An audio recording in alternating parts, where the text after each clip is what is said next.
యేసు ప్రభుల వారి ప్రశస్తమైన శుభనామానికి మహిమ కలుగుగాక. మంచిది ప్రియులరా, ఈ కార్యక్రమాన్ని వీక్షిస్తున్నటువంటి మీ అందరికీ కూడా ద యునైటెడ్ క్రిస్టియన్ చర్చి హృదయపూర్వకమైనటువంటి శుభాభివందనాలు తెలియపరచుకుంటున్నాం. మనం ప్రార్థనతో ఏదైనా బైబిల్ స్టడీ కార్యక్రమాన్ని ప్రారంభించుకుందాం. మహోన్నతుడు అయిన మా తండ్రి, ప్రేమ నమ్మకమైన మా యేసు ప్రభువ, నీ పరిశుద్ధమైన నామానికి స్తుతులు నాయన, స్తోత్రాలు మా తండ్రి చెల్లించుకుంటున్నాం. మమ్మల్ని ప్రేమించి మరొక వారాన్ని తండ్రి మీరు మాకు దయచేసినటువంటి విధానాన్ని బట్టి నాయన కృతజ్ఞతలు మా తండ్రి చెల్లించుకుంటున్నాం. మీ దాసుని బలపరిచి నీ ఆత్మశక్తి చేత నింపి నీ పాత్రగా మీరు వాడుకొనమని యేసు నామములో అడుగుచున్నాము తండ్రి, ఆమేన్. ఈ శ్రేష్టమైనటువంటి సమయంలో వాక్య సందేశం ముందుగా ఒక ప్రత్యేకమైన పాట పాడుకుందాం, నీతో నేను నడవాలని.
ఈ శ్రేష్టమైనటువంటి సమయంలో ప్రియగా వాక్య సందేశం కొరకు వాక్య పఠనాన్ని టి విజయ ప్రదీప్ గారు చదివినిపిస్తారు.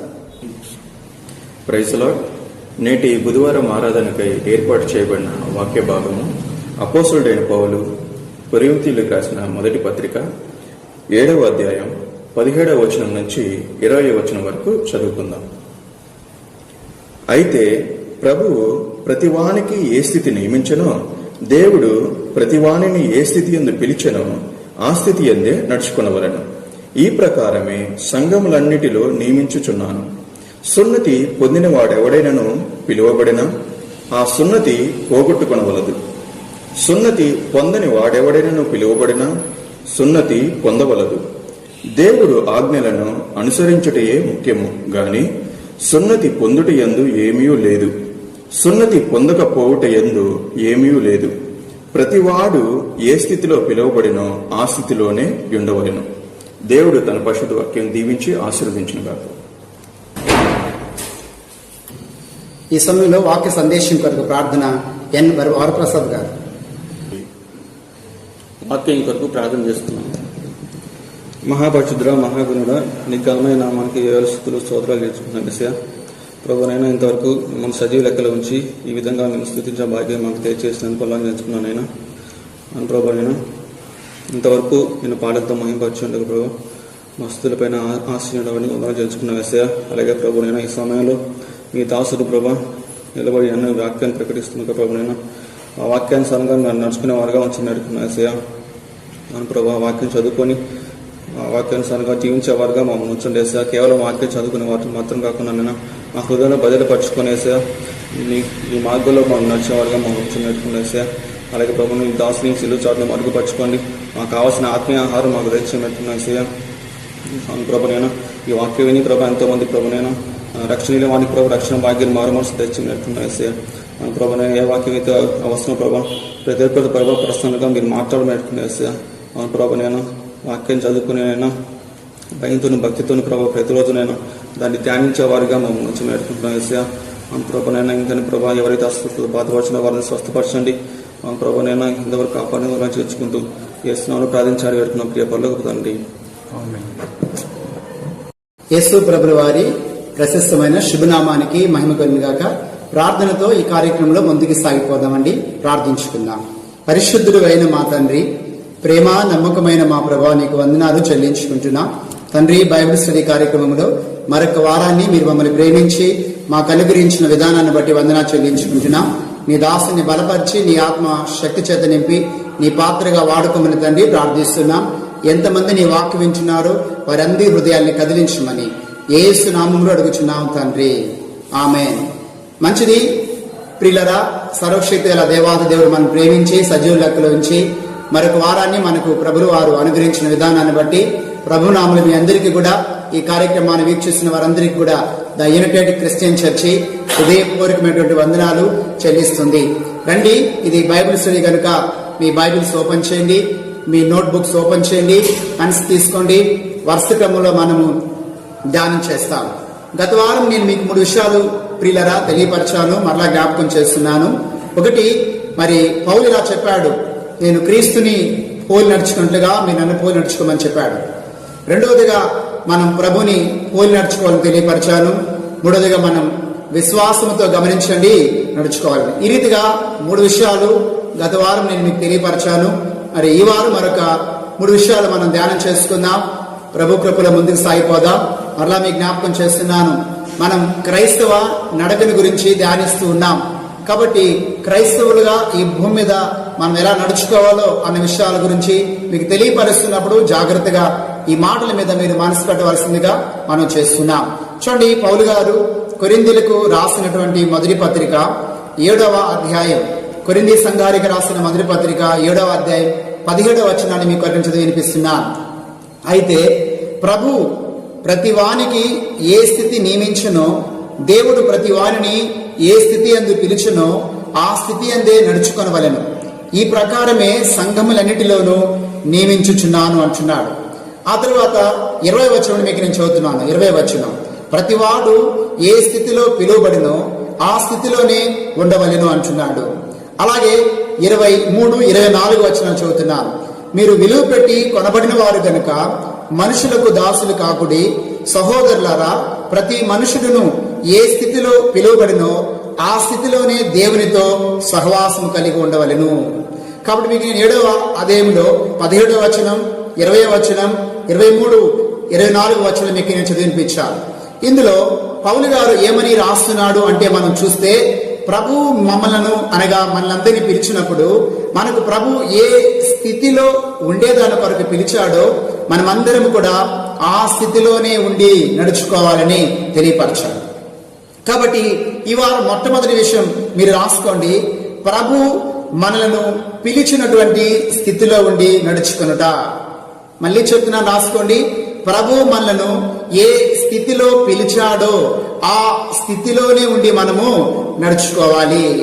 వాస్తవేనండి, ఈ లోకంలో దేవుడు కొంతమందిని దేశాధిపతులుగా ఉండడానికి పిలిచాడు, కొంతమంది గమనించండి రాష్ట్రాధిపతులుగా ఉండడానికి పిలిచాడు, కొంతమంది గమనించండి కలెక్టర్లుగా ఉండడానికి పిలిచాడు, కొంతమందిని దాసులుగా ఉండడానికి పిలిచాడు. నేనంటాను, దేవుడు మనల్ని పిలిచి మనకు ఏ స్థితి అప్పగిస్తే అప్పగించినటువంటి దేవాతి దేవుడు గమనించండి గొప్పవాడు కనుక ఆయన మనకిచ్చినటువంటి స్థితిగతులను దాటి మనం ఎన్నడూ కూడా పోకూడదు. మనుషులంగా దేవుడు మనం ఒక స్థితిలో పెట్టినప్పుడు మనకంటే గొప్పవారిని మనం చూసి అయ్యో నా స్థితి ఏంటి, నా కుటుంబ స్థితి ఏంటి, వారికంటే నా కుటుంబం సరిగా లేదే అని మనము ధనవంతులను రకరకాల మనుషుల యొక్క స్థితులను సరిపోల్చుకొని మనం చాలా బాధపడుతుంటాం. అలా ఎన్నడూ కూడా మనం బాధపడకూడదు.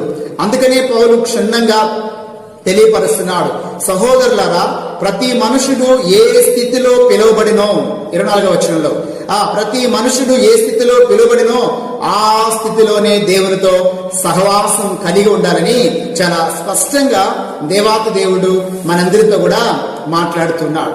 నేను మీకు ఎగ్జాంపుల్ గా గమనించండి, 2 వ్యక్తుల్ని జ్ఞాపకం చేయాలని ఆశపడుతున్నాను. అందులో మొట్టమొదటి వ్యక్తిని నేను మీకు జ్ఞాపకం చేస్తాను. చూడండి, యోబు గ్రంథము 1వ అధ్యాయం. యోబు గ్రంథము ప్రియులరా 1వ అధ్యాయం 1వ వచనం కాడించిన మీ కొరకు చదివి వినిపిస్తాను, జాగ్రత్తగా చూడండి. ఊజు దేశమందు యోబు అని ఒక మనుషుడు ఉండెను. అతడు యథార్థవర్తులను న్యాయవంతుడినై దేవుని యందు భయభక్తులు కలిగి చెడుతనము విసర్జించిన వాడు. అతనికి 7 కుమారులను 3 కుమార్తెలను కలిగిరి. అతనికి 7,000 గొర్రెలను 3,000 ఒంటెలను 500 జతల ఎడ్లను 500 ఆడుగాడిదలు కలిగి బహుమంది పనివారును అతనికి ఆస్తిగా ఉండెను. కనుక తూర్పు దిక్కునున్న జనులందరిలో అతడే గొప్పవాడుగా ఉండెను. తూర్పు దిక్కున ఉన్నటువంటి జనులందరిలో కూడా గమనించండి, యోబు చాలా గొప్పవాడుగా ఉన్నాడు. యోబు గ్రంథం 1వ అధ్యాయం ఈ మొదటి 3 వచనాలు మనం చూసినప్పుడు మరి యోబు జీవించినటువంటి కాలాన్ని గురించి గమనించండి. శాస్త్రవేత్తలు రకరకాలుగా చెప్తున్నారు. మేబీ ఎప్పుడు జీవించినా తూర్పు దేశాల్లో జీవించేటువంటి వారిలో యోబు చాలా గొప్పవాడు. చక్కని కుటుంబం ఉంది, మంచి భార్య, కుమారులు కలిగి అతడు విస్తారమైనటువంటి ఆస్తి కలిగి ఉన్నాడు. నేనంటాను చాలా ఆస్తి కలిగి ఉన్నాడు. అది మాత్రమే కాదు, ఆయన క్యారెక్టర్ గురించి కూడా దేవుడు చక్కగా రాశాడు. చూద్దామా యోబు యొక్క గుణగణాలు ఎలాంటివంటే, పిల్లల దేవుని వాక్యంలో మనం చూస్తే 1వ అధ్యాయం 8వ వచనం మీకు నేను చదివి వినిపిస్తాను. అందుకు యెహోవా, నీవు నా సేవకుడైన యోబు సంగతి ఆలోచించితివా? అతడు యథార్థవర్తుడును న్యాయవంతుడునై దేవుని యందు భయభక్తులు కలిగి చెడుతనమును విసర్జించిన వాడు. భూమి మీద అతని వంటి వాడు ఎవడునో లేడు. నేనంటాను, ఈ టెస్టిమనీ యోబుని గురించి ఎవరిస్తున్నారండి? సర్వశక్తి గల దేవాతి దేవుడే ఇస్తున్నాడు. అంటే ఆ యోబు అలనాడు జీవించినప్పుడు అతడు మంచి కుటుంబాన్ని కలిగి విస్తారమైనటువంటి ఆస్తిని కలిగి తూర్పు దేశంలో గొప్ప ధనవంతుడిగా జీవించినటువంటి యోబు ఎలా జీవించాడు తెలుసా? ఎంత మంచి లక్షణం మనకు యోబులో కనిపిస్తున్నాయి కదండి. యథార్థవర్తుడు అంటే అతను చూడండి, యథార్థమైనటువంటి జీవితాన్ని కలిగి యోబు జీవిస్తున్నాడు. దేవుని యందు భయభక్తులు కలిగిన వాడు, చెడుతనాన్ని విసర్జించిన వాడు, అనేక మంది నిరుపేదలకు సహాయం చేసిన వాడు, తనకున్న సమస్తాన్ని కోల్పోయినా తన నోటి ద్వారా ఒక మాట కూడా దేవుణ్ణి దూషించలేదు. అంటే అలనాడు యోబు గొప్ప ధనవంతుడుగా ఉండాలి అని దేవుడే యోబుకి ఆ స్థితి ఇచ్చాడు. కాదంటారా? సత్యమే.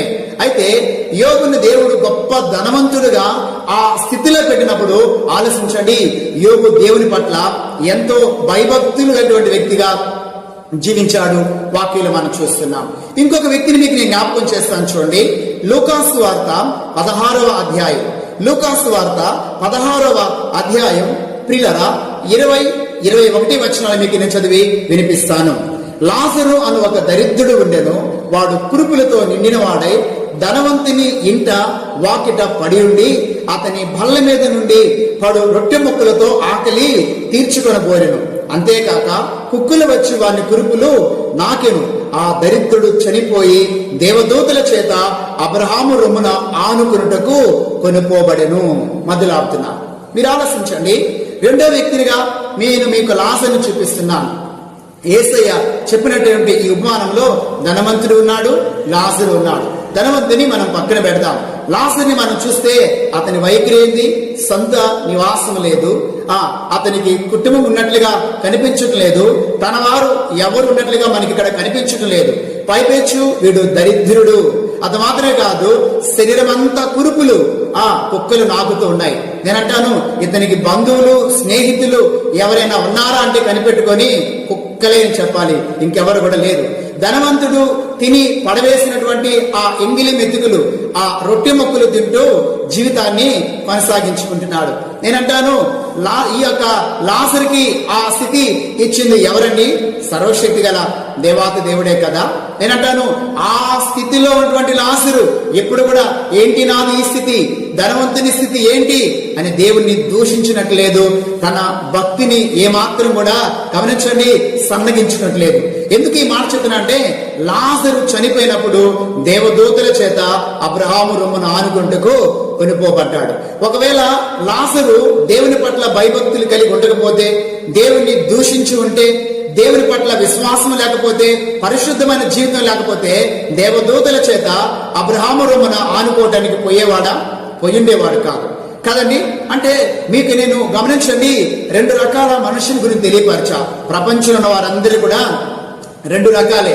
యోబు లాంటి ధనవంతులు ఒకవైపున ఉంటే, లాజరు లాంటి దరిద్రులు ఒకవైపున ఉన్నారు. నేనంటాను, ధనవంతుడుగా ఉన్నటువంటి ఈ యొక్క యోబు ఎప్పుడు కూడా దేవుడు తనకి ఇచ్చినటువంటి ఆ స్థితిని బట్టి గర్వించలేదు. దరిద్రుడిగా జీవించిన లాజరు ఎప్పుడు కూడా తన దరిద్రతను బట్టి దేవుణ్ణి దూషించలేదు.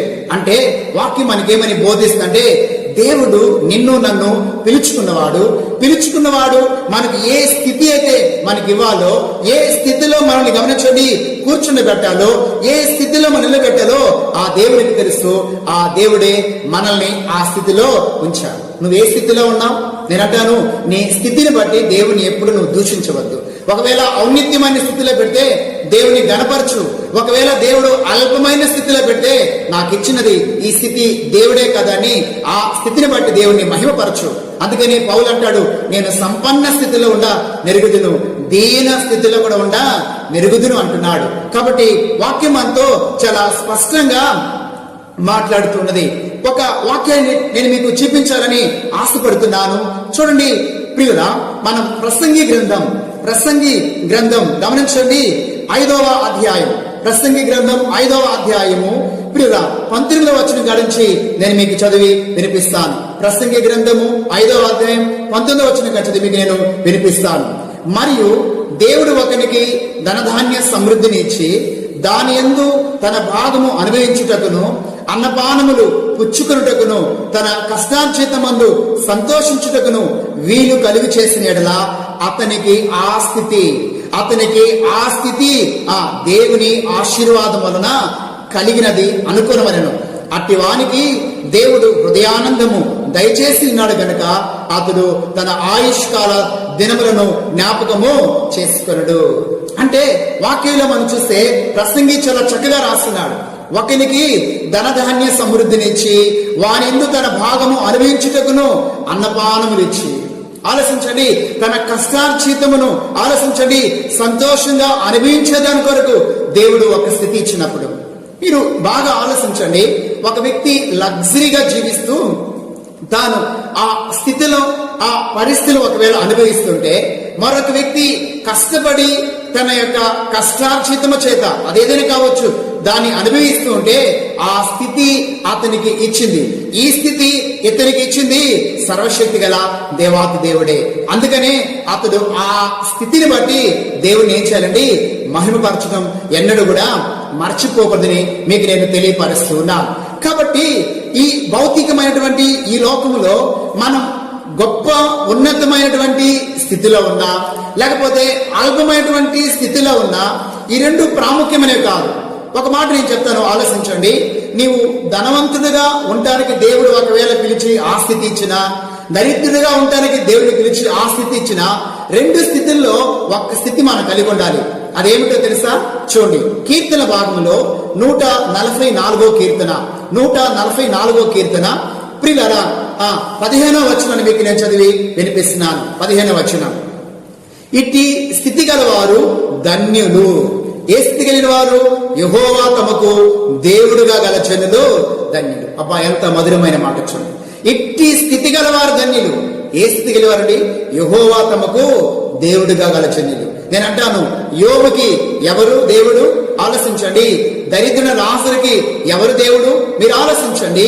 దేవుని యొక్క వాక్యంలో మనం చూసినట్లయితే పరిశుద్ధ గ్రంథంలో భక్తులందరూ కూడా మనకు చాలా పాఠాలు నేర్పిస్తున్నారు. వాళ్ళు చాలా ఔన్నత్యమైనటువంటి స్థితిలో ఉన్నప్పుడు, వారు చాలా అల్పమైనటువంటి స్థితిలో ఉన్నప్పుడు, వారు కలిగి ఉన్నటువంటి ఆ స్థితిలో ఆలోచించండి ఏమి చూడగలిగారంటే దేవుణ్ణి చూడగలిగారు. నేనంటాను, నిజమైన భక్తుడు దేవునితో కూడా నడవాలి, దేవునితో కూడా ప్రయాణం చేయాలి అని ఆశపడేటువంటి భక్తుడు దేవుడు నాకు లగ్జరీ లైఫ్ అనుగ్రహించాడా లేకపోతే అల్పమైనటువంటి పరిస్థితి అనుగ్రహించాడని చూడడు కదండి. క్రీస్తుతో కూడా సిలువ వేయబడిన వారైతే వారు పైన ఉన్నటువంటి వాటి మీదే లక్ష్యం ఉంచుతాడు. ఫర్ ఎగ్జాంపుల్, అబ్రహాము చాలా గొప్ప ధనవంతుడే, ఎప్పుడు కూడా తన ధనాన్ని చూసి మురిచిపోలా. ఆలోచించండి, పునాదులు గల ఆ పట్టణము కొరకే ఎదురు చూస్తూ దాని కొరకే తన జీవితంలో పునాదులు వేసుకొని అబ్రహాము జీవించినట్లుగా మనం చూస్తున్నాం. నేనంటాను, ఆలోచించండి, పౌలు కూడా చాలా గొప్ప ధనవంతుడే, అన్ని వదిలేశాడు. దేని కొరకు తెలుసా? ప్రభు కొరకు. అందుకనే పరలోక పట్టణము కొరకు పునాదులు వేసుకొని జీవించారు. అంటే వాక్యం మనకేమని బోధిస్తుందంటే, బైబిల్లో చాలా మంది గొప్ప ధనవంతులుగా జీవించిన వారు ఉన్నారు, చాలా మంది దరిద్రులుగా జీవించిన వారు ఉన్నారు. నేనంటాను, వాక్యం మనకేమని బోధిస్తుందంటే, దేవుడు నిన్ను ఏ స్థితిలో పెట్టినా పర్వాలా, ఆ స్థితి నీకు ఇచ్చింది దేవాతి దేవుడే. ఆ స్థితిలో దేవుని మహిమపరచు, ఆ స్థితిలో దేవుని గణపరచు, ఆ స్థితిని బట్టి దేవునికి మహిమార్థంగా నీవు జీవించు. ఎందుకో తెలుసా? నేను ఏ స్థితిలో ఉన్నా నా దేవుడు నాకు తోడై ఉన్నాడు, నా దేవుడు నా కుటుంబానికి, నా బిడ్డలకు తోడై ఉన్నాడు. నా స్థితి నా దేవునికి బాగా తెలుసు. కాబట్టి ధనవంతుడివా, ఆలోచించండి, దరిద్రుడివా అన్నది ప్రాముఖ్యం కాదు. కానీ నేను యెహోవాను కలిగి ఉన్నానా లేదా, నేను నా రక్షకుడైన యేసు ప్రభుని కలిగి ఉన్నానా లేదా, పరిశుద్ధాత్మ దేవుని చేత నడిపించబడుతున్నానా లేదా అనేది చాలా ప్రాముఖ్యం. కాబట్టి ఏ స్థితిలో నీవు ఉన్నా గమనించండి, దేవుని నువ్వు కలిగి ఉన్నావా లేదా అని ఒక్కసారి గుర్తుంచుకోవాల్సిందిగా నీకు నేను సంపూర్ణంగా తెలియపరచుకుంటున్నాను. కాబట్టి మనం ఎలా నడుచుకోవాలి అంటే, నెంబర్ 1, దేవుడు నిన్ను ఏ స్థితిలో ఉండడానికి పిలిచాడో ఆ స్థితిలోనే నీవు ఉండి చక్కగా ఆలోచించండి, నడవాలి అని దేవుని వాక్యం మనతో చాలా స్పష్టంగా మాట్లాడుతున్నది. ఇది మొట్టమొదటి విషయం. ఆ తర్వాత రెండో విషయాన్ని గురించి నేను మీకు తెలియపరచాలని ఆశపడుతున్నాను. పౌలు గారు కొరింథీయులకు రాసినటువంటి 2వ పత్రిక చూడండి. పౌలు గారు కొరింథీ సంఘానికి రాసినటువంటి 2వ పత్రిక 12వ అధ్యాయం ప్రియులారా 18వ వచనం మీ కొరకు నేను చదివి వినిపిస్తున్నాను, జాగ్రత్తగా చూడండి. మీ యొద్దకు వెళ్ళుటకు తీతును హెచ్చరించి అతనితో కూడా ఒక సహోదరుని పంపితిని. తీతు మిమ్మల్ని మోసపుచ్చి ఏమైనా అర్జించుకునినా? ఆలోచించండి, మేమొక్క ఆత్మ వలననే, మరలా చెబుతున్నాను, మేమొక్క ఆత్మ వలననే ఒక్క అడుగు జాడలేంది నడుచుకొనలేదా అంటున్నాడు. అంటే రెండవదిగా క్రైస్తవులుగా మనం ఎలా నడుచుకోవాలి అని బైబిల్ మనకు బోధిస్తుందంటే, ఆత్మ యొక్క అడుగు జాడల్లో నడుచుకోవాలి. రాసుకోండి, మరలా చెప్తున్నాను, ఆత్మ యొక్క అడుగు జాడల్లో నడుచుకోవాలి. పెంతెకోస్తు పండుగ దినమందు పరిశుద్ధాత్మ దేవుడు ఈ భూమి మీదకి దిగివచ్చి సంఘాన్ని స్థాపించి, ఆలోచించండి, క్రైస్తవుడు ఎలా నడుచుకోవాలో ఆదిమ సంఘము ద్వారా మార్గాన్ని సిద్ధపరిచాడు.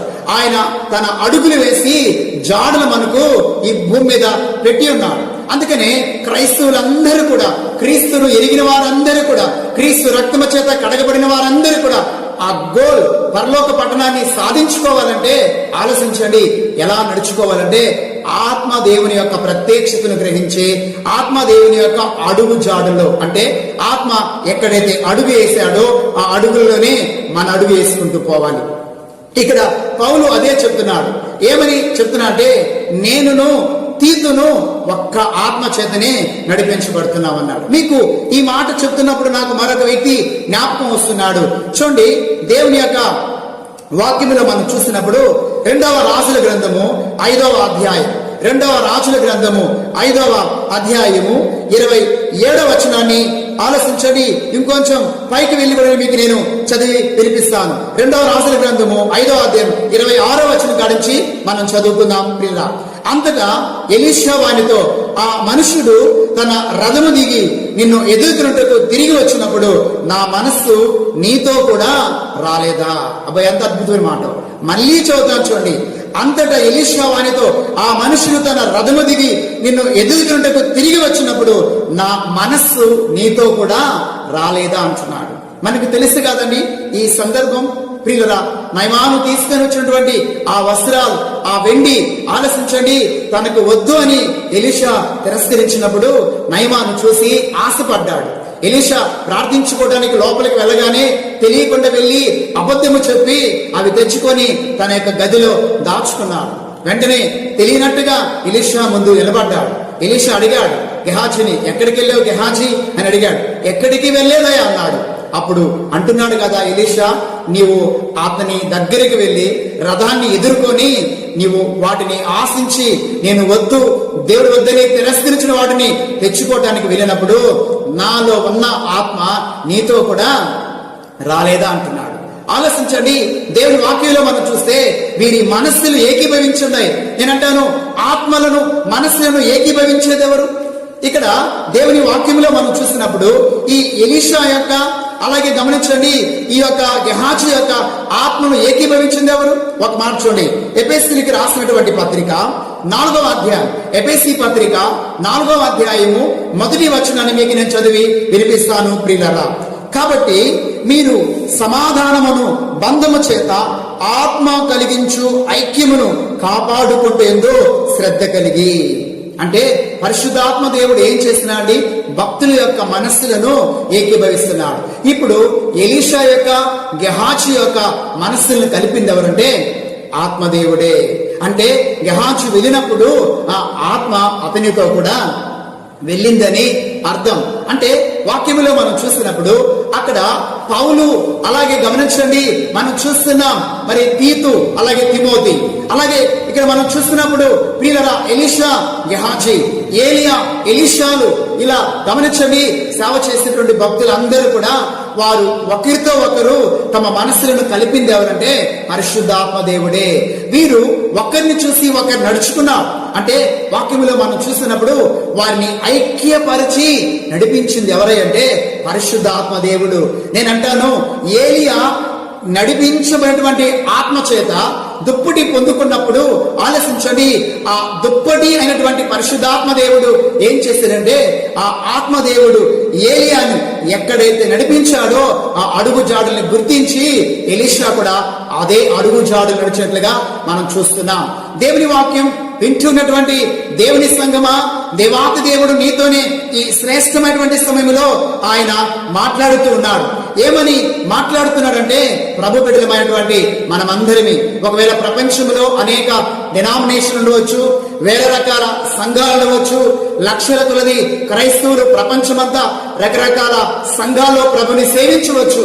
నేనంటాను, ప్రపంచంలో ఎన్ని రకాల డినామినేషన్ ఉన్న సంఘాలున్నా ఆలోచించండి, ఎన్ని వేల లక్షల సంఘాలున్నా, ఎన్ని కోట్ల మంది క్రైస్తవులున్నా, యేసుక్రీస్తు నామములో రక్షింపబడి మారు మనసు పొంది నడిపించబడినటువంటి వారందరినీ కూడా నడిపించేటువంటి రథసారథి ఒక్కడే.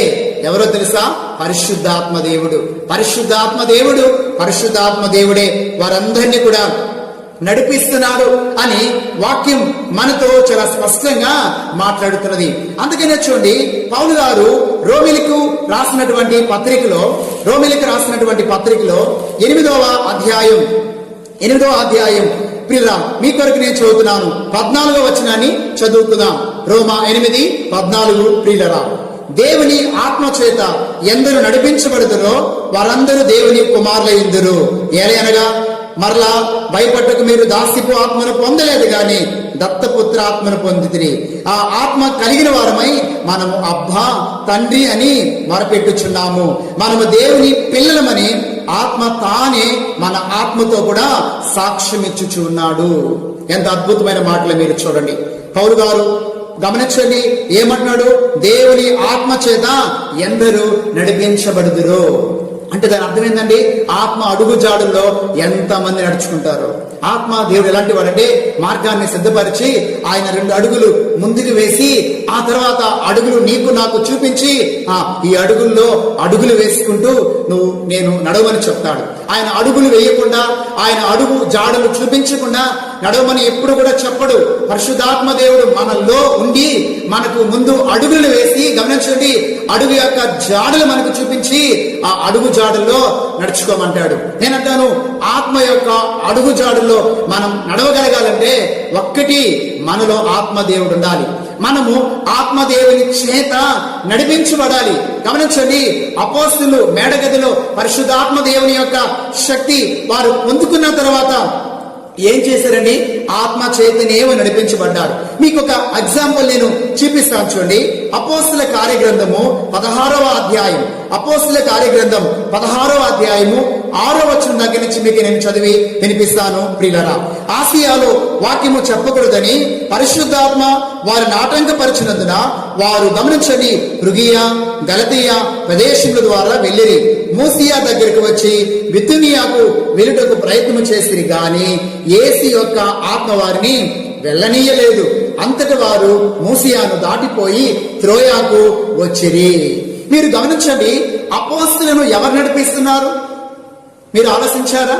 వారు పరిశుద్ధాత్మ దేవుని శక్తి పొందుకున్న తర్వాత వారు సత్యస్వార్తను చేపట్టుకొని యూదయ, సమరయ, గలిలయ ప్రాంతం మాత్రమే కాకుండా చెదిరిపోయిన అన్ని జనులందరికీ కూడా, యూదులందరికీ కూడా వారు హద్దులు దాటి, దేశాలు దాటి, ఖండాలు దాటి స్వార్థ ప్రకటించడానికి పోతున్నప్పుడు వారి సొంత ఆలోచన ప్రకారం పోయారనుకుంటారా? లేదండి. వారిలో ఉన్న ఆత్మదేవుడు వారికి దారి చూపిస్తున్నాడు. ఆయనే మార్గదర్శిగా ఉండి, ఆలోచించండి, దారి చూపిస్తున్నాడు. ఒకవేళ వారు కాని మార్గంలో వెళితే ఆటంకపరుస్తున్నాడు. మీరు ఇక్కడ బాగా చూడండి, ఆసియాలో వాక్యము చెప్పకూడదని పరిశుద్ధాత్మ వారిని ఏం చేసింది? ఆటంకపరిచింది. ఆసియా ప్రాంతానికి వెళ్లి సువార్త ప్రకటిస్తుంటే ఆత్మదేవుడు ఆపాడు. మీరు వెళ్ళవలసిన మార్గం ఇది కాదు, టర్న్ తీసుకోండి, వేరే మార్గంలో వెళ్ళండి అని చెప్పినప్పుడు వారు ఫ్రుగియా, గలతీయ ప్రదేశముల ద్వారా ఏం చేశారంట? వెళ్ళారు. అంటే మీరు ఎక్కడ చెప్పాలి? ఫ్రుగియా, గలతీయ ప్రదేశంలో సువార్త చెప్పాలన్నప్పుడు పరిశుద్ధాత్మ దేవుడు ఇచ్చినటువంటి అడుగు జాడలు వెళ్ళారు. వాళ్ళు అక్కడి నుంచి ఏం చేశారు? మూసియాకు దగ్గరికి వచ్చి బితునియాకు వెళ్ళేందుకు ప్రయత్నం చేస్తారు. ఆడగలటం ప్రభు చిత్తం కాదు. ఆలోచించండి, ప్రభు యొక్క ఆత్మ వారిని అక్కడ ఆపింది. హలో, ఆగండి, ఎక్కడికి మీరు బితునియాకపోతున్నారు? నా ఉద్దేశం మీరు మూసియా ప్రాంతంలో ఇలా వెళ్ళాలి, ఎక్కడికి మరలా ఎందుకు వెళ్తున్నారు అని చెప్పి ఆత్మదేవుడు మరలా వారిని ఏం చేశాడు? ఆపాడు. అంటే అపోస్తులు చేసిన ప్రయాణం అంతా కూడా, వారి జీవితంలో ఎక్కడికి ప్రయాణం చేసి దేవుని సేవ చేసినా ఆత్మ దేవుడు వారిని, గమనించండి, గైడ్ చేస్తూనే ఉన్నాడు. ఆత్మదేవుడు వారు ఏ ప్రాంతానికి వెళ్ళాలి, ఏ ప్రాంతంలో సువార్త ప్రకటించాలి, ఎవరి కొరకు వాక్యం అందించాలి అన్నటువంటిది పరిశుద్ధాత్మ దేవుని యొక్క అడుగు జాడలను వారు గుర్తించి ప్రయాణం చేశారు. కాబట్టి వారి సేవ సక్సెస్ అయింది. దేవుని సంగమా, వాక్యము వింటూ ఉన్నటువంటి నీవు నేను ఎవరి చేత నడిపించబడుతున్నా? డబ్బు చేత నడిపించబడుతున్నావా? అధికారుల చేత నడిపించబడుతున్నావా? లౌకికమైన జ్ఞానం చేత, అపవాది ఆలోచన చేత, ఇహ సంబంధమైన మనుషుల చేత నడిపించబడుతున్నావా? ఒకవేళ ఆ మార్గం నీకు మంచిదిగా కనిపించవచ్చేమో, తుదకది పాతాళానికి తీసుకెళ్తాది సుమా, చివరికది పతనానికి తీసుకెళ్తాది.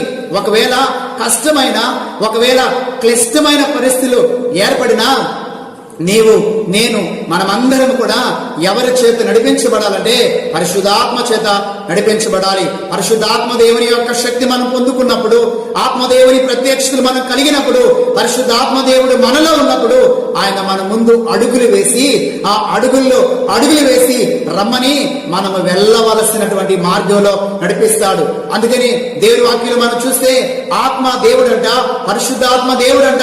గమనించండి, రహదారిలో, ఇంకా చెప్పాలంటే సమభూమి గల ప్రదేశమందు మనము త్రొట్టిల్లకుండా మన కుటుంబ జీవితంలో, వ్యక్తిగతమైన జీవితాల్లో, ఆత్మీయమైన జీవితాల్లో, ఉద్యోగ జీవితాల్లో, వ్యాపార జీవితాల్లో ఎక్కడ కూడా ఫెయిల్యూర్ లేకుండా సక్సెస్ కలిగి మనము ముందుకి సాగిపోవడానికి పరిశుద్ధాత్మ దేవుడు మనం ఏం చేస్తాడు? నడిపిస్తాడు. అందుకని భక్తులందరూ కూడా ఆత్మ యొక్క గైడెన్స్ లో అడుగు నడిచినప్పుడు త్రొట్టిల్లలా ఎప్పుడైతే ఆత్మదేవుని కాదని వారి పక్కకు వచ్చారో వారి జీవితాలు పతనాస్థితికి వెళ్ళిపోయినట్లుగా మనం చూస్తున్నాం. కాబట్టి రెండవదిగా మనం చూస్తున్నట్లయితే మనం ఎలా నడుచుకోవాలి? ఒక క్రైస్తవుడు అంటే ఆత్మదేవుని యొక్క అడుగు జాడల్లో నడుచుకోవాలని సర్వశక్తి గల దేవాతి దేవుడు మనందరితో చాలా స్పష్టంగా ఆయన మాట్లాడుతున్నాడు. ఇది రెండవ విషయం. ఇకపోతే మూడో విషయాన్ని మీకు నేను చెప్పాలని ఆశపడుతున్నాను. బైబిల్ ఓపెన్ చేయండి. పౌలు గారు కొరింథీయులకు రాసినటువంటి రెండవ పత్రిక మొదటి అధ్యాయం చూడండి. ఇలా చక్కని మాటలు నేను మీకు తెలియపరచాలని ఆశపడుతున్నాను. మూడో విషయం మీరు చక్కగా రాసుకోవడానికి ఇలా ప్రయత్నించవలసిందిగా మనం చేస్తున్నాం. పౌలు గారు కొరింథీయులకు రాసినటువంటి గమనించండి, ఈ యొక్క రెండవ పత్రిక మొదటి అధ్యాయం గమనించండి. నేను మీకు చక్కగా మరో విషయాన్ని తెలియపరచని ఆశపడుతున్నాను. 20వ వచనం కాడ నుంచి మనము చదువుకుందాం. జాగ్రత్తగా ఈ మాటలు మీరు జాగ్రత్తగా ఆలకించండి. 2 కొరింథీ 1:20 దేవుని వాగ్దానములు ఎన్ని అయినను అన్నియు క్రీస్తునందు అవును అన్నట్లుగానే ఉన్నవి గనుక మన ద్వారా దేవునికి మహిమ కలుగుటకై అవి ఆయన వలన నిశ్చయములై ఉన్నవి. మీతో కూడా క్రీస్తునందు నిలిచున్నట్లుగా మిమ్మల్ని స్థిరపరిచి అభిషేకించిన వాడు గమనించండి ఆయనే అని చక్కగా ఇక్కడ రాయబడిన మాట మనము చూస్తూ ఉన్నాం. అంటే ప్రభు బిడ్డలంగా గమనించండి. మూడవదిగా మీకు నేను తెలియపరుస్తున్నాను, మనము ఎలాగా ఈ భూమి మీద నడుచుకోవాలి అని వాక్యం మనకు తెలియపరుస్తుంటే దేవుని వాగ్దానములు ఎన్ని ఉన్నాయో అవన్నీ క్రీస్తునందు అవును ఆమేన్ అన్నట్లుగా. అంటే మూడవదిగా మనం ఆయన వాగ్దానములను స్వతంత్రించుకునే దాని కొరకుగాను నడుచుకోవాలి. అంటే ఆయన వాగ్దానములు ఏంటి అని మనకు తెలియాలి. మీకు అర్థమయ్యే దాని కొరకు హెబ్రీ పత్రిక ఇంకొక మాట చూపిస్తాను చూడండి. హెబ్రీ పత్రికలో 6వ అధ్యాయం 11వ వచనాన్ని మీకు నేను చదివి వినిపిస్తాను ప్రియులారా. చూడండి, హెబ్రీ పత్రికలో నేను మీకు చదివి వినిపిస్తాను. హెబ్రీ పత్రిక 6వ అధ్యాయం 11వ వచనం. మీరు మందులు కాక విశ్వాసము చేతను ఓర్పు చేతను వాగ్దానములను స్వతంత్రించుకున్న వారిని పోలి నడుచుకున్నట్లుగా మీలో ప్రతివాడును మీ నిరీక్షణ సంపూర్ణమగు నిమిత్తము మీది వరకు కనపరిచిన ఆసక్తిని తుదమట్టుకు కనపరచవలని ఆపేక్షించుచున్నాను అంటున్నాడు. ఎంత చక్కగా మాట్లాడుతున్నాండి. మీరు మందులు కాక విశ్వాసము చేతను ఓర్పు చేతను వాగ్దానములను స్వతంత్రించుకున్న వారిని పోలి. చక్కగా రాసుకోండి. మూడోదిగా మనం ఎలా నడుచుకోవాలంటే వాగ్దానములను స్వతంత్రించుకున్న వారు ఉన్నారు. వాగ్దానములను స్వతంత్రించుకున్న వారు ఎలాగైతే నడుచుకున్నారు అక్కడే ఒక వ్యక్తి ఉన్నాడు. మీరు చూడండి, మీకు నేను జ్ఞాపకం చేస్తాను 13వ వచనం కాడించి. దేవుడు అబ్రహామునకు వాగ్దానము చేసినప్పుడు తనకంటే ఏ గొప్పవాని తోడని ప్రమాణము చేయలేకపోయాను గనుక తన తోడని ప్రమాణము చేస్తాను. నిశ్చయముగా నేను నిన్ను ఆశీర్వదించును, నిశ్చయముగా నిన్ను విస్తరింపచేతును అని చెప్పాను. ఆ మాట నమ్మి అతడు ఓర్పుతో సహించి ఆ వాగ్దాన ఫలము పొందెను. ఎంత చక్కని మాట. మరలా మీకు నేను చదువుతున్నాను 15వ వచనం చూడండి. అతడంట ఆ మాట నమ్మి ఆ ఓర్పుతో సహించి. అంటే దేవుని యొక్క వాగ్దానాలను మనం స్వతంత్రించుకోవాలంటే ఈ రెండు చాలా ప్రాముఖ్యమైనవి. ఏంటంటే నెంబర్ 1 మనం యేసు ప్రభునందు విశ్వాసం ఉంచాలి. రెండవదిగా మనం ఓర్పు లేకపోతే సహనాన్ని కలిగి ఉండాలి. వెంటనే దేవుడు వాగ్దానాలు ఇవ్వడండి. దేవుడు అబ్రహాముకు వాగ్దానం ఇచ్చినప్పుడు చాలా టైం తీసుకున్నాడు. అయితే అబ్రహాము విశ్వాసాన్ని విడిచిపెట్టలేదు. అదే కోణములో మీరు గమనించండి, లేదా ఓర్పును సహనాన్ని కూడా విడిచిపెట్టలేదు. నేనంటాను చాలా వాగ్దానాలు మనకు ఉన్నాయి. ఏ వాగ్దానాలు కూడా దేవుడు గమనించండి విడిచిపెట్టడు. మన కొరకు దేవుడు ఎన్ని వాగ్దానాలు చేస్తున్నాడో ప్రతి వాగ్దానం నెరవేర్చుటకు మన దేవుడు సమర్థవంతుడని వాక్యం మనతో స్పష్టంగా మాట్లాడుతుంది. అబ్రహాముతో దేవుడు వాగ్దానం చేస్తే అబ్రహాము విశ్వాసముతోనూ ఓర్పుతోనూ కనిపెట్టినప్పుడు గమనించండి ఆ వాగ్దాన్ని స్వతంత్రించుకున్నాడు. ఏ వాగ్దానం అది? నిశ్చయముగా నేను నిన్ను ఆశీర్వదింతును, నిశ్చయముగా నిన్ను విస్తరింప చేసేదను. పొందుకున్నా లేదండి? పొందుకున్నాడు. అబ్రహాము విశ్వాసులకు తండ్రి అయ్యి దేవుని వాగ్దానం ప్రకారము అతడు భౌతికంగాను ఆధ్యాత్మికంగాను ఉన్నతంగా దీవించబడిన వ్యక్తిగా లేఖనాల్లో మనము చూస్తూ ఉన్నాం. మరొక వ్యక్తిని కూడా మీకు జ్ఞాపకం చేయాలని ఆశపడుతున్నాం. చూడండి దయచేసి ఆది కాండము ప్రియులరా, ఆది కాండములో మనం చూసినప్పుడు మరొక వ్యక్తిని నేను మీకు జ్ఞాపకం చేయాలని ఆశపడుతున్నాను. ఆది కాండము 37వ అధ్యాయం, ఆది కాండం 37వ అధ్యాయము 5వ వచనం కాంచి మీకు నేను చదివి వినిపిస్తాను ప్రియులరా. యేసేపు ఒక కలగని తన సహోదరులతో అది తెలియచెప్పగా వారు అతని మీద మరి పగబట్టిరి. అతడు వారిని చూసి, నేను కనిన ఈ కలను మీకు దయచేసి వినుడి. అదేమనగా, మనము చేనిలో పనులు కట్టుచుంటిమి, నా పన లేచి నిలుచుండగా మీ పనులు నా పనను చుట్టుకొని నా పనకు సాష్టాంగా పడినని చెప్పాను. అందుకు అతని సహోదరులు, నువ్వు నిశ్చయముగా మమ్ము నేలుదువా, మా మీద నీవు అధికారి వగదువా అని అతనితో చెప్పి అతని కళలను బట్టి అతని మాటలను బట్టి అతని మీద మరింతగా పగబట్టిరి. అతను ఇంకొక కలగని తన సహోదరులకు తెలియజేసి, ఇదిగో నేను మరి ఒక కలగంటిని, అందులో సూర్యచంద్రులు 11 నక్షత్రములు నాకు సాష్టాంగ పన్నని చెప్పాను. అతడు తన తండ్రితోనూ తన సహోదరులతోనూ అది తెలియచెప్పినప్పుడు అతని తండ్రి అతనితో, నీవు కనిన ఈ కల ఏమిటి? నేను నీ తల్లియు నీ సహోదరులు నిశ్చయముగా వచ్చి నీకు సాష్టాంగ పడదుమా అని అతన్ని గద్దించెను. యేసేపుకి కళ్ళు వచ్చాయి యవన కాలంలో ఉన్నప్పుడు. ఏంటండి ఆ కళ్ళు? 2 కళలు. పొలములో ఆలోచించండి, చేనులో పనులు కడుతున్నప్పుడు యేసేపు యొక్క పన నిలబడిందంట. మిగతా తన అనలేక పనులన్నీ వచ్చి సాష్టాంగా గమనించండి అతని ముందు సాగిలపడ్డాయి. అంత మాత్రమే కాదు, కళ్ళు సూర్య చంద్రులు కూడా అతనికి సాగిలపడ్డారు. అంటే ఏంటి తెలుసా? యేసేపు యొక్క అన్నలందరూ ఆ పనులు అతనికి సాగిల పడతారని, ఆ తర్వాత చివరికి సూర్య చంద్రులటువంటి తల్లిదండ్రులు కూడా అతనికి గమనించండి లోబడతారు అని ఇక్కడ చక్కని కళ్ళగన్నాడు. నేను అంటాను, ఈ వాగ్దానం అయినటువంటి కళలు ఇచ్చింది ఎవరండి? దేవాతి దేవుడే కదా. అవి నెరవేర్చబడ్డాయా లేవంటే 100% నెరవేర్చబడ్డాయి. ఒక సమయం వచ్చింది చూడండి, ఆది కాండంలో 42వ అధ్యాయం, ఆది కాండం 42వ అధ్యాయం 5వ వచనం కాంచి మీకు నేను చదివి వినిపిస్తాను ప్రియరా. కరువు కనాను దేశంలో ఉండిన గనుక ధాన్యము కొనవచ్చిన వారిలో కూడా ఇశ్రాయేలు కుమారులు వచ్చిరి. అప్పుడు యేసేపు ఆ దేశం అంతటి మీద అధికారి ఉండెను. అతడే ఆ దేశ ప్రజలందరికీ ధాన్యము అమ్మకము చేయవాడు గనుక యేసేపు సహోదరులు వచ్చి ముఖములు నేలను మోపి అతనికి వందనములు చేసిరి. చూసారా? ముఖములు నేలను మోపి అతనికి వందనములు చేసిరి. యేసేపు యొక్క స్టోరీ మనకు తెలుసండి. మొదట కళ్ళగన్నప్పుడు యేసేపు యవనస్తుడిగా ఇంటిలో ఉన్నారు. చివరికి యేసేపు అన్నులు యేసేపుని ద్వేషించడం, అతన్ని కొట్టడం, గుంటలో వేయటం, ఇస్మాయిల్కి అమ్మి వేయటం, యేసేపు పొతిఫర్ ఇంటికి వెళ్ళటం, అక్కడి నుంచి గమనించండి జైల్లోకి వెళ్ళటం, గమనించండి పరోకి కళలు రావటం, కళ్ళ భావాలు తెలియపరచడం, ఆ దేశానికి అధికారి కావటం, కరువు రావటం, గమనించండి యేసేపు ధాన్యమంతా సమకూర్చడం. ప్రపంచమంతా కరువు వచ్చినప్పుడు యేసేపు అన్నటువంటి దేశంలో కరువు వచ్చింది. చివరికి వారు రోకల చేత పట్టుకొని యేసేపు దగ్గరికి వచ్చారు. ఏం జరిగిందండి? వారు సాగిలపడి ముఖాలు నేల మోపి కదండి వాగ్దానం నెరవేరింది. మీరు ఆలోచించండి, దేవుడు వాగ్దానములిచ్చి నెరవేర్చేవాడు. యేసేపుకు వాగ్దానం ఇచ్చాడు, నీ అన్నలందరూ నీకు సాగిలి పడతారని. ఆలోచించండి, 37వ అధ్యాయంలో వాగ్దానం ఇస్తే 42వ అధ్యాయంలోకి వచ్చే లోపల ఆ వాగ్దానం నెరవేరబడింది. ఆ అన్నలందరూ వచ్చి సాగిలి పడ్డారు. అది మాత్రమే కాదు, ఇంకొంచెం ముందుకెళితే చివరికి తండ్రి కూడా వచ్చి ఏం చేశాడండి?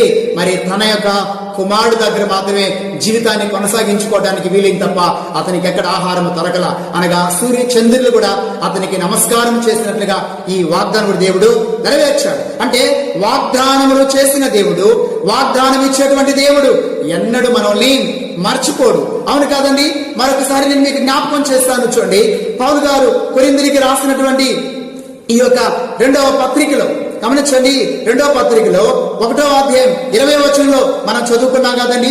ఏమని చదువుకున్నాం? అక్కడ లేఖనాల్లో మనం చూసినట్లయితే చక్కని మాట మళ్ళా జ్ఞాపకం చేస్తున్నాము. దేవుని వాగ్దానములు ఎన్ని అయినను అన్నీ క్రీస్తునందు అవును. అవునండి, క్రీస్తునందు అవును అన్నట్లుగా ఉన్నాయంట. నేనంటాను, పాత నిబంధనలో ఉన్నటువంటి భక్తులకు మాత్రమే కాకుండా కొత్త నిబంధనల భక్తులకు కూడా ఎన్నో వాగ్దానాలు ఉన్నాయి. నేనంటాను, అసలు పరిశుద్ధ గ్రంథమైనటువంటి బైబిల్ అంటేనే వాగ్దానముల గ్రంథం అంటారు. క్రీస్తునందు విశ్వాసం ఉంచిన వారికి దేవుడు కోకొల్లాలుగా వాగ్దానాలు ఇచ్చున్నాడు. బైబిల్ అంతా నువ్వు చదవగలిగితే ఎన్ని వాగ్దానాలు కదా. మీరు ఆలోచించండి, మనకు చాలా వాగ్దానాలు ఉన్నాయి. నేను మీకు టూకీగా ఉండడానికి 2 వాగ్దానాలు జ్ఞాపకం చేస్తాను. చూడండి, యాకోబు రాసినటువంటి పత్రిక 1వ అధ్యాయము 12వ వచనాన్ని మీకు నేను చదివి వినిపిస్తాను. శోధన సహించువాడు ధన్యుడు, అతడు శోధనకు నిలిచిన వాడే ప్రభు తన్ను ప్రేమించు వారికి ఆ వాగ్దానము చేసిన. అండలైన్ చేయండి, వాగ్దానము చేసిన జీవ కిరీటము పొందును. చూడండి, మనకున్న కోకొల్లాల వాగ్దానాల్లో ఒక వాగ్దానం ఏంటో తెలుసా? మనకంటే దేవుడు ఏమిస్తాడంట? జీవ కిరీటం ఇస్తాడంట. ఎంత అద్భుతమైన కిరీటము! ఈ ప్రపంచంలో ఈ కిరీటం ఎవ్వరు మనకి ఇవ్వలేరు, ప్రభు మాత్రమే ఇస్తాడు. పరలోకంలో దొరుకుతుంది, జీవ కిరీటం ఇస్తాడంట. అంత మాత్రమే కాదు, ఈ యాకోబు రాసిన పత్రిక 2వ అధ్యాయం 5వ వచనం మీకు నేను చదివి వినిపిస్తాను. ప్రియులారా, నా ప్రియ సహోదరులారా ఆలకించుడి. ఈ లోక విషయంలో దరిద్రులైన వారిని విశ్వాసమందు భాగ్యవంతులుగాను తన్ను ప్రేమించు వారికి తాను వాగ్దానము చేసిన రాజ్యమునకు వారసులుగా గురుటు కొరకు దేవుడు ఏర్పరచుకొనలేదా? రెండో వాగ్దానం మనం చూస్తున్నాం. ఏంటంటే తాను ఏర్పాటు చేసిన రాజ్యం. ఏ రాజ్యం అంటే అది? ప్రకటన గ్రంథంలో ఉన్నటువంటి ఆ యొక్క 22వ అధ్యాయం, ప్రకటన గ్రంథం 22వ అధ్యాయంలో మనకు కనిపించేటువంటి ఆ పరలోక పట్టనటువంటి రాజ్యం, శ్రేష్టమైనటువంటి బంగారంతో వజ్ర వైఢూర్యాలతో ముత్యములతో అలంకరించబడినటువంటి రాజ్యం, ఏడుపు దుఃఖము చింత లేనటువంటి రాజ్యం, మరణము పాపము చీకటి అపవాది రోగాలు శాపాలు పాపాలు దరిద్రత లేనటువంటి రాజ్యం. ఆలోచించండి, ఆ రాజ్యం నీ సొంతం నా సొంతం చేస్తానని చెప్పి దేవుడు వాగ్దానం చేశాడు కదా. ఆ వాగ్దానం చేసినటువంటి దేవుడు ఆలోచించండి మర్చిపోతాడంటే మర్చిపోడు. నేను అంటాను, ఆయన జీవ కిరీటం ఇస్తానని వాగ్దానం చేశాడు. అది మాత్రమే కాదు, పరలోక పట్టణం ఇస్తానని వాగ్దానం చేశాడు. ఎన్నో ఉన్నాయి, అవన్నీ చెప్పడానికి ఇప్పుడు సమయము కాదు. మనం బైబిల్ అంతా చదువుతున్నప్పుడు ప్రభు బిడ్డలమైనటువంటి మనకు కొన్ని వందల వాగ్దానాలు మన కొరకు దేవుడు రాయించి పెట్టాడు. అవన్నీ మనం స్వతంత్రించుకోవాలి అంటే ఏం చేయాలో తెలుసా? ఒక మాట నేను మీకు జ్ఞాపకం చేస్తాను. చూడండి ప్రియరా, వాగ్దానాల్ని స్వతంత్రించుకోవాలంటే మనం ఏం చేయాలో తెలుసా? ఇది కూడా మీకు నేను తెలియపరుస్తాను. ఇది కూడా చాలా ప్రాముఖ్యమైనటువంటి మాట. మనం చూద్దాం. పౌలు గారు కొరింథీయులకు రాసినటువంటి 2వ పత్రిక 7వ అధ్యాయం 1వ వచనం చదువుకుందాం. 2 కొరింథీ 7 1వ వచనం. ప్రియులారా, మనకు ఈ వాగ్దానములు ఉన్నవి. ఏ వాగ్దానములు? కోకొల్లాలుగా వాగ్దానం. ఈ వాగ్దానములు ఉన్నవి కనుక దేవుని భయముతోను, నెంబర్ 1 దేవుని భయముతోను, తర్వాత పరిశుద్ధతను సంపూర్తి చేసి, అంటే దేవుని భయముతోను ఆ పరిశుద్ధతను సంపూర్తి చేసుకొనుచు శరీరమునకును ఆత్మకును కలిగిన సమస్త కల్మషము నుండి మనలను పవిత్రత కలిగి పవిత్రతలోనికి పవిత్రత చేసుకోవడానికి ఏం కావాలంట? ముందుకు వెళ్ళాలి. మరలా ఈ మాట మీకు జ్ఞాపకం చేస్తున్నాను. మనకు వాగ్దానాలు ఉన్నవి కనుక దేవుని భయముతోనూ పరిశుద్ధతోనూ ఆలోచించండి పూర్తి చేసి, అంటే దేవుని భయాన్ని ఎలా పూర్తి చేయాలంట? పరిశుద్ధతో పూర్తి చేసి, ఆ తర్వాత శరీరమునకును ఆత్మకును కలిగిన సమస్త కల్మషము నుండి మనం ఏం కావాలంట? పవిత్రపరచబడాలి. లేకపోతే వాగ్దానాలు మనము స్వతంత్రించుకోలేము. కాబట్టి దేవుని యొక్క వాక్యములో రాయబడినట్లుగా ప్రియమైనటువంటి దేవుని సంగమ, ఈ వాక్యాలను మీరందరూ విన్నారు కదా. అంటే ఈ భూలోకములో ప్రభు బిడ్డలంగా, ప్రభు రక్తము చేత కడగబడినటువంటి వారంగా మనం ఎలా నడుచుకోవాలి అంటే 3 విషయాలు నేను తెలియపరచాలి. మళ్ళీ జ్ఞాపకం చేస్తున్నాను. నెంబర్ 1, చూడండి, ప్రభు మనల్ని ఏ స్థితిలో ఉండేదాని కొరకు పిలిచాడో ఆ స్థితిలోనే ప్రభు కొరకు మనం నమ్మకంగా ఉండి నడుచుకోవాలని చూస్తున్నాం. రెండవదిగా పరిశుద్ధాత్మ దేవుని యొక్క ఆ ఆత్మ అడుగుజాడుల్లో మనం నడుచుకోవాలని మనము గమనించండి. వాక్యం మనకు బోధిస్తుందని తెలియపరచాము. 2, మూడవదిగా మనం చూసినట్లయితే వాగ్దానములను స్వతంత్రించుకున్నటువంటి వారు కోకొల్లాలుగా మనకు కనిపిస్తున్నారు పరిశుద్ధ గ్రంథములో, ప్రపంచ క్రైస్తవ చరిత్రలో. కాబట్టి వాగ్దానములను స్వతంత్రించుకున్నటువంటి వారిని పోలి మనము నడిచి ఆ వాగ్దానాలు స్వతంత్రించుకోవాల్సిందిగా నేను తెలియపరుస్తున్నాను. కాబట్టి ఈ 3 విషయాలు మీరు చక్కగా రాసుకోండి. మరలా మీకు ఫ్రీగా ఉన్న టైంలో వీటిని మరలా నెమరు వేసుకోండి. వాటి ప్రకారం నడుచుకోవడానికి ప్రయత్నించండి. తద్వారా మనం దేవునికి అతి సమీపముగా చేరుకోవడానికి ఈ యొక్క శ్రేష్టమైనటువంటి విషయాలు మనకు దోహదపడతాయి. దేవుని మనసు తెలుసుకోవడానికి దోహదపడతాయి. పరలోక పట్టణములో గొప్ప ఆధిక్యత పొందుకోవడానికి, ఈ భూలోకములో మన క్రైస్తవ జీవితానికి పునాది వేసుకోవడానికి మనకు సహాయపడతాయి. కాబట్టి ఇప్పటి వరకు ఇలా నడుచుకునే విషయంలో ఒకవేళ తప్పిపోయినట్లయితే ఈ రోజైనా వాక్యం విన్నావు కదా, సరి చేసుకొని అలా నడుచుకోవడానికి సిద్ధపడదాం. దేవుని కృప మనందరికీ తోడై ఉండును గాక. తన వాక్కులు దేవుడు దీవించును గాక. ఆమేన్. ప్రార్థించుకుందాం, తల ఉంచుకుందాం. మహోన్నతుడా, సర్వోన్నతుడా, సర్వాధికారి, జీవాధిపతివైన మా యేసు ప్రభువా, మీకు వందనాలు నాన్న చెల్లించుకుంటున్నాం. ఈ యొక్క దినమందు కూడా ప్రభువా 3 శ్రేష్టమైన విషయాలు ప్రభువా మీరు మాకు నాయన వెల్లడిపరిచారు. బిడ్డలు నీ వాక్యాన్ని విన్నారు, హృదయం అనే పలకల మీద రాసుకొని ఆ రీతిగా నడుచుకోవడానికి నాయన ప్రతి ఒక్కరికి సహాయం చేయండి. అలా నడుచుకోవడానికి తీర్మానం చేసుకున్న బిడ్డలందరినీ కూడా మీరు దీవించి స్వామి ఆశీర్వదించమని, మీ కృపల వర్ధన చేయమని యేసు నామములో అడుగుచున్నాము తండ్రి. ఆమేన్, ఆమేన్, ఆమేన్. దీవెనలు తీసుకుందాం పిల్లరా. మన పరమ తండ్రి అయిన యెహోవా దేవుని ప్రేమ, ప్రభు అయిన యేసుక్రీస్తు వారి కృప, పరిశుద్ధాత్మ దేవుని యొక్క అన్యోన్యమైన సహవాసము, దీవెనలు సదాకాలం మనందరికీ తోడై ఉండును గాక. Amen, amen, amen. Thank you ప్రియురా. మీరందరూ కూడా దేవుని వాక్యాన్ని చక్కగా వింటున్నారని మేము విశ్వాసం ఉంచున్నాం. కాబట్టి ప్రతి బుధవారం క్రైస్తవ నడక అన్నటువంటి సబ్జెక్ట్ గురించి ధ్యానిస్తూ ఉన్నాం. ఈ వారం కూడా పరిశుద్ధాత్మ దేవుడు 3 విషయాలు మన మనుగడలోకి తీసుకువచ్చారు. ప్రభు చిత్తమైతే వచ్చే వారం మరొక 3 విషయాలతో మీ ముందుకు వస్తాను. అప్పటి వరకు మీరు ఎదురు చూడండి, ఈ వాక్యాన్ని వినండి. విన్న మీరందరూ కూడా సబ్స్క్రైబ్ చేయండి, అనేక మందికి వాక్యాన్ని తెలియపరచండి.